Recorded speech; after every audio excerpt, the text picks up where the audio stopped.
E aí? Vamos prosseguir então? Vamos dar sequência? Sacou a ideia lá do meu paciente crítico? Então se ele tem chance de recuperar, se ele tem chance de melhorar, é claro que a gente vai cuidar dele. É claro que a gente vai desenvolver. Nossa, mas ele tem 1%. Mas é 1%. Ué, é chance? Ele tem perspectiva?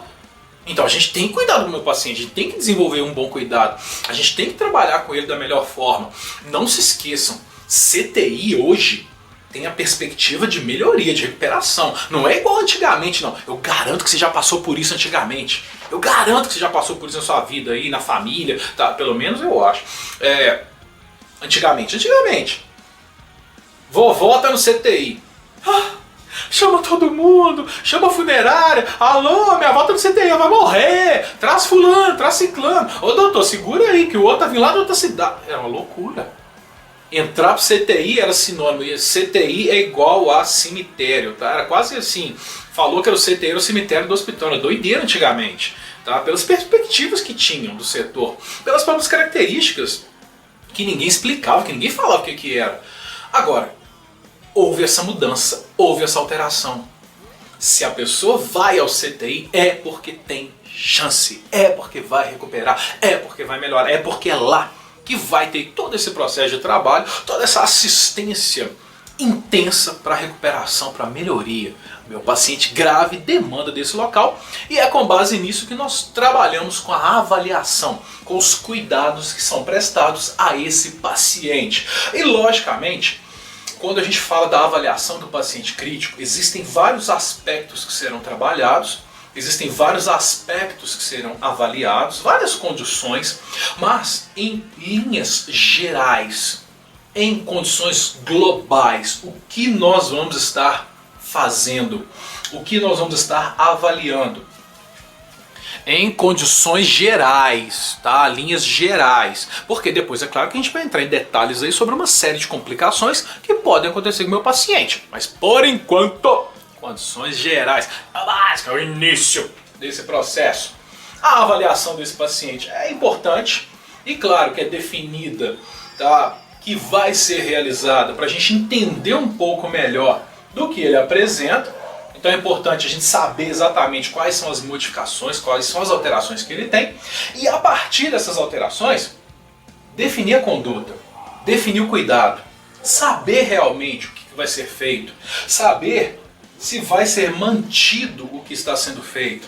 Ah não, o cuidado está sendo desenvolvido adequadamente, ótimo, excelente. Ou vai mudar, ou vai alterar. E logicamente quando a gente fala da avaliação, existe a avaliação clínica, existe a avaliação médica, sem dúvida. Existe a avaliação fisioterapêutica, sem dúvida. Nutricional, psiquiátrica, psicóloga, existe. Eu estou me referindo à avaliação da enfermagem. Eu estou me referindo às condições da enfermagem, às características da enfermagem. Mas a avaliação da enfermagem, por quê? Nós, quando trabalhamos com a enfermagem, quando a gente realiza aí esse processo de assistência e cuidado ao paciente crítico, a nossa intenção inicial, o nosso papel inicial não é realizar uma avaliação para definir a patologia. A nossa avaliação inicial não é feita para definir o quadro clínico, a condição. Meu paciente está no CTI porque ele está com, sei lá, está com trombose venosa profunda. Aí ele está com sepse. Ele está com edema agudo de pulmão. A minha visão inicial não é diretamente para essa definição. Mas a minha visão inicial é: o paciente está com trombose venosa profunda. Quais as condições ou quais as implicações, quais os problemas que isso vai provocar nesse meu paciente? Ou ele está com isso. Por quê? O que levou a esse desenvolvimento? Foi a falta de movimentação? Foi o posicionamento desse paciente? Foi a falta de estímulo? Foi a condição clínica que ele já apresentava, um déficit circulatório? E a partir do momento que ele desenvolveu essa trombose, o que vai acontecer com o membro inferior? E a condição do edema? E como é que está o sistema urinário? E a circulação? E a possibilidade de alterações que podem surgir a partir daí? Então a gente sempre vai trabalhar com essas possibilidades. A gente vai cuidar do paciente. Não se esqueçam, a gente dá enfermagem. Então nós vamos cuidar do enfermo. O nosso cuidado é com o enfermo, o nosso cuidado é com o doente. Então por isso a gente vai avaliá-lo Por isso que a gente vai saber o que ele está apresentando. Nessa avaliação, a gente vai aí saber um pouquinho mais do estado emocional e psicológico. É claro que se o paciente não tiver sedado, é claro que se ele possuir condições de consciência para responder aí aos estímulos necessários. A questão que nós vamos estar avaliando aí relacionada a sinais e sintomas desse paciente, tá? Então a gente vai estar observando as manifestações clínicas das mais diversas complicações, o seu estado cognitivo geral, a questão do entendimento, da inteligência, do raciocínio. Então, não é fazer teste matemático, não é fazer quanto que é, não, é saber o que você está fazendo, você sabe onde você está localizado, sabe onde você está internado, o que está acontecendo, você tem essa consciência, que dia que é útil, que dia que não é. Então é legal estar falando isso, é legal estar orientando o paciente. Os hábitos de vida, saber o que ele fazia, quem ele era antes de estar ali. E claro, os aspectos socioeconômicos e culturais que envolvem a história desse paciente. Nós precisamos de saber, não é que vai ser modificado, tá? Não é que a partir do momento que eu sei que esse meu paciente ele gosta disso, faz aquilo outro, ah não, tá errado o que ele faz, eu vou mudar. Não é isso. Não é a condição de você alterar quem o paciente é ou no que ele acredita. Mas é uma forma de você até mesmo respeitá-lo no que você pode vir a falar. É até mesmo uma forma de você respeitá-lo naquilo que ele pode necessitar. Então por isso que é importante você ter um conhecimento maior. Por isso que é importante você saber. E com base nessas informações, nessa avaliação global e nesse conhecimento, é que nós vamos aí complementar e até mesmo interpretar os dados que esse paciente apresenta.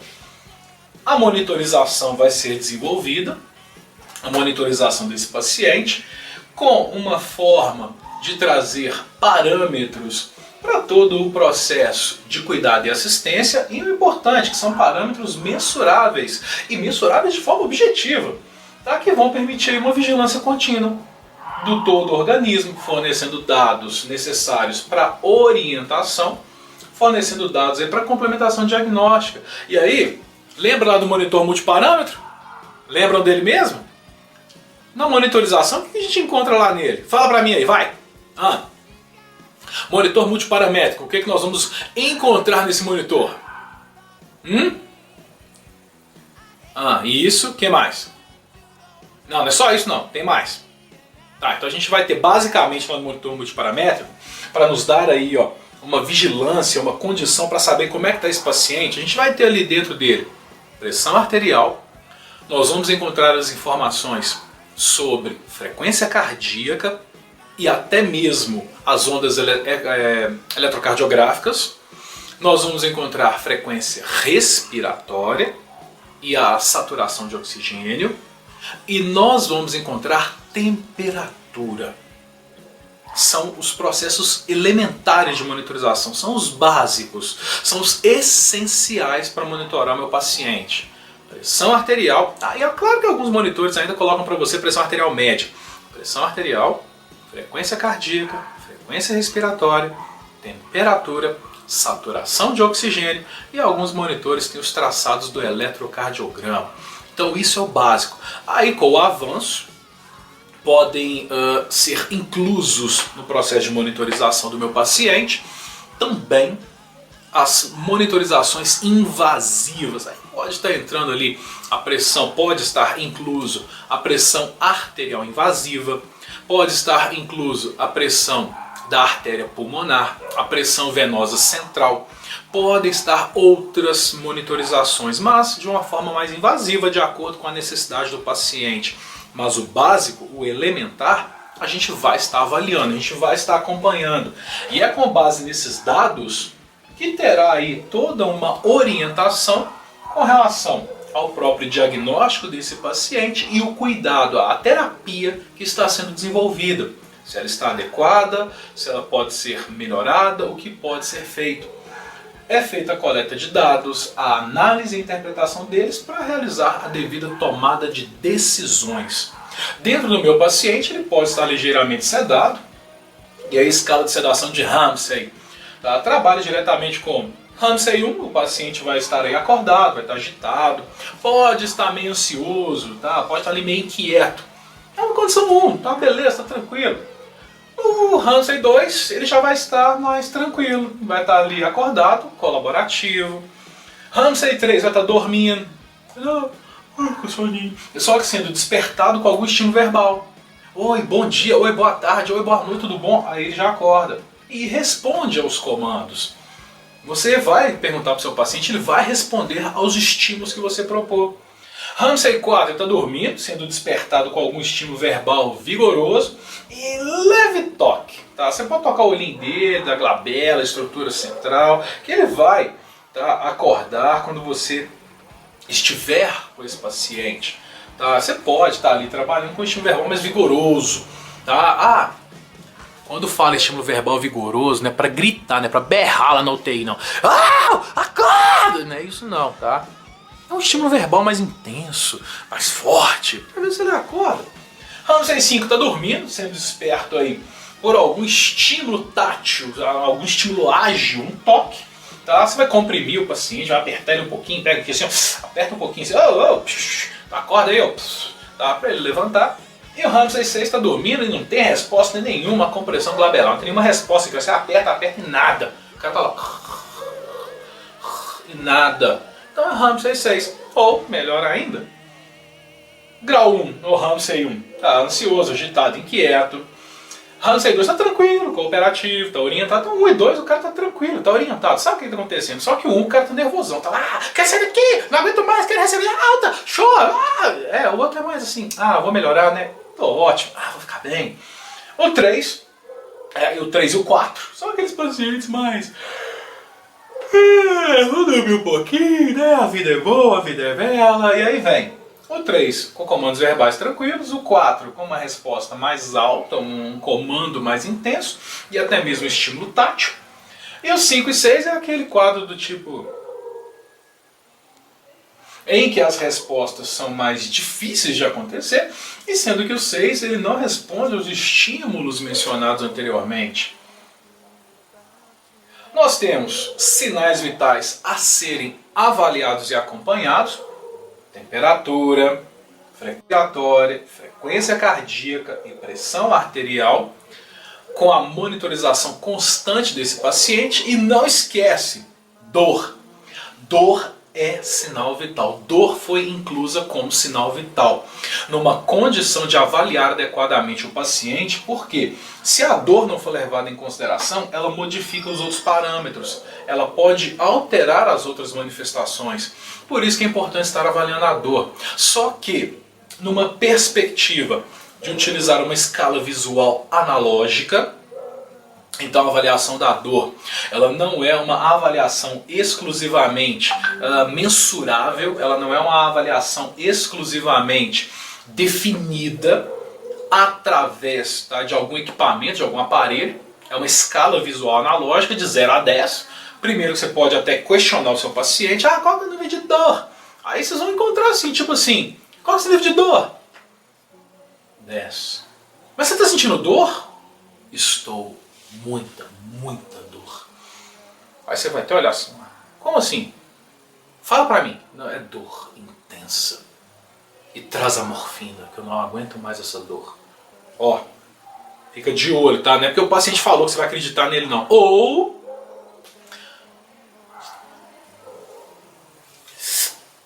tá sentindo dor? Não! 0 a 10 tá quanto? Você tá vendo o paciente, tá sudorético, tá ali... 1! Que? 1? Não, desculpa, errei. 0, tô sentindo nada, posso ir embora. Então assim, não é só dor, não dá pra saber, porque dor depende do que ele fala, depende do que ele te diz, do que ele expressa. Mas você pode observar manifestações clínicas e comparar com essas escalas. Tanto que a escala visual analógica atual, as mais recentes, eu diria assim, elas têm esse valor numérico de 0 a 10, mas também existe a descrição de faces, como existe a escala de Young-Baker, onde você pode observar as feições do paciente na manifestação da dor. Então faça a avaliação, não deixe de avaliar. O monitor multiparamétrico já traz isso aqui para você. O monitor multiparâmetro já te dá essa perspectiva de saber temperatura, frequência respiratória, cardíaca e pressão arterial.